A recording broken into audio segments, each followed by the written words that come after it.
Good day everyone. My name is Navarro Topics. Lesson 18 Rizal and the Philippine Revolution in 1896. The Philippine Revolution was a significant war of independence fought by the revolutionary organization Katipunan against Spain from 1896 to 1898. It marked the culmination of 333 years of Spanish colonial rule in archipelago. The revolution was a response to the declining Spanish Empire, with Cuba also rebelling in 1895. In June 1898, Philippine revolutionaries declared independence, which was not recognized by Spain. Spain eventually sold the islands to the United States in the Treaty of Paris. Philippine Revolution was a war of independence waged by the revolutionary organization Katipunan against the Spanish Empire from 1896 to 1898.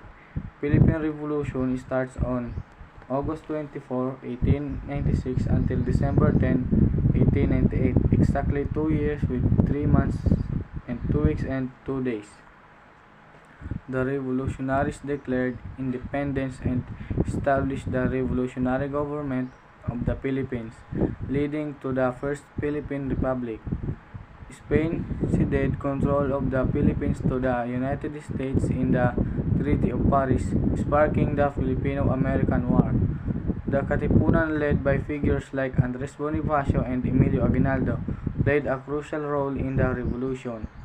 Katipunan was formed in secrecy in 1892 in the wake of the nascent La Liga Filipina, an organization created by nationalists Jose Rizal and others in Spain with goals of Philippine representation to the Spanish Parliament. The revolution saw a power struggle within the Katipunan's leadership, leading to the schisms between Bonifacio's Magdiwang and Aguinaldo's Magdalo factions. The revolutionaries gained control of the countryside while cities remained under Spanish control until the Declaration of Independence on June 12, 1998. The Spanish-American War, the return of Aguinaldo, and the subsequent Philippine-American War further shaped the revolution's outcome. This struggle culminated in the 1897 election in Tejeros.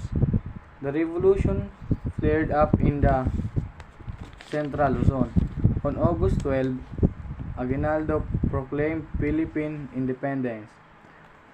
Also, on June 18, he issued a decree proclaiming a dictatorial government led by himself.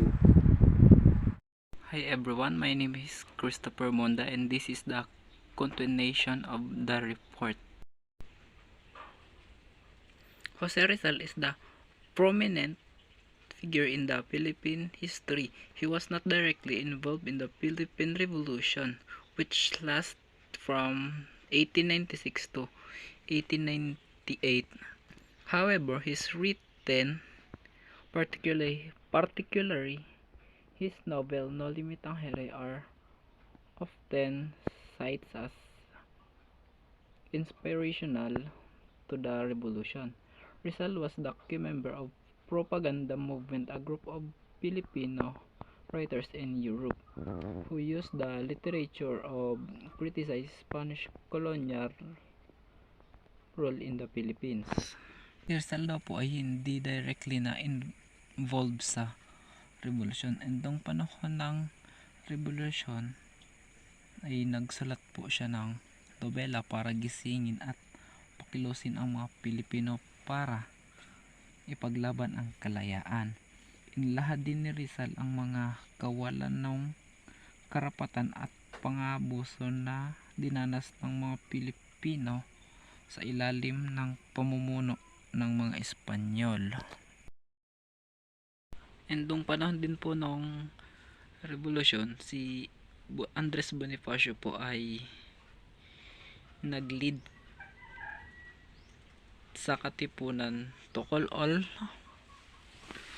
for armed rebellion against the Spanish rule.